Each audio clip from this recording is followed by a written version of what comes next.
You know, with the average international adoption being over $30,000, and it varies country by country, it is intimidating. First of all, we never want money to be a reason that people don't adopt. Don't let money be the reason that you don't inquire about it. There are a slew of grants and loans out there specifically for adoption.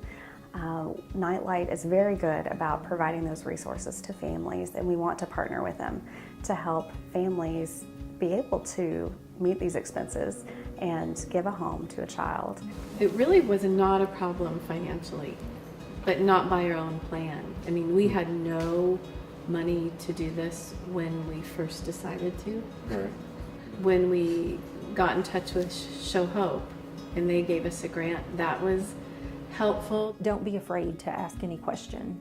It's a lifelong journey that we want to prepare them from the beginning to be successful, to know how to take care of themselves through all of that, to continue educating themselves throughout their life on what their child needs at different points. And I think as she gets older, she's going to have more questions. And so with adoption, you don't stop answering those questions as they get older, because the kinds of questions change over time.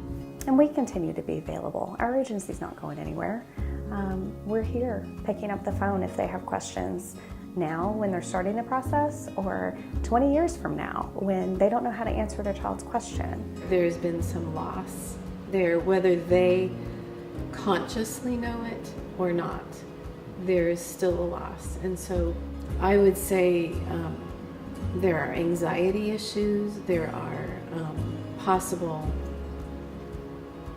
bonding issues, there are fears that they may not understand where those fears and anxieties. And it requires the parent to, I think, have a different understanding and, kind of be willing to have a different approach, to parenting them, just because of where they've come from and that loss, and whether it's conscious to them or whether they can speak about it or not, Or even have any physical memory of it. Right.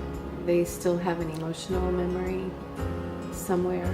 I don't want her growing up with that in her head, that we're somehow doing something for her. And that even worse, that this is somehow contingent, on how she behaves. We've certainly sought out resources to help us with that. Maybe like asking if your child would want to know more and like explore more books. I saw it on Facebook and they're like adoptee groups. So like people like ask questions. Like there's little things you can find on Facebook and other social media if people want to know more. But I think we were concerned about finding an organization that we trusted, an organization that we knew was credible, an organization that we knew had the best interest of the children at heart. I want parents to know that they're definitely not in this by themselves. There is a program that can fit.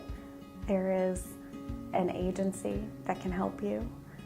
Find an agency that you trust, that you have complete confidence in, that you have good rapport with, and feel good about walking this journey with.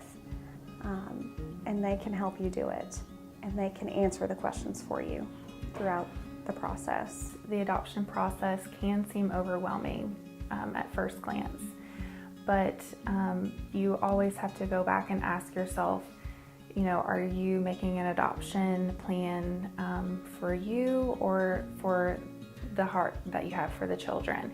And they always tell me that we're doing this because we feel called to adopt and we want to help the orphans in the world. If you really want to adopt internationally, you can do it. It is possible to adopt.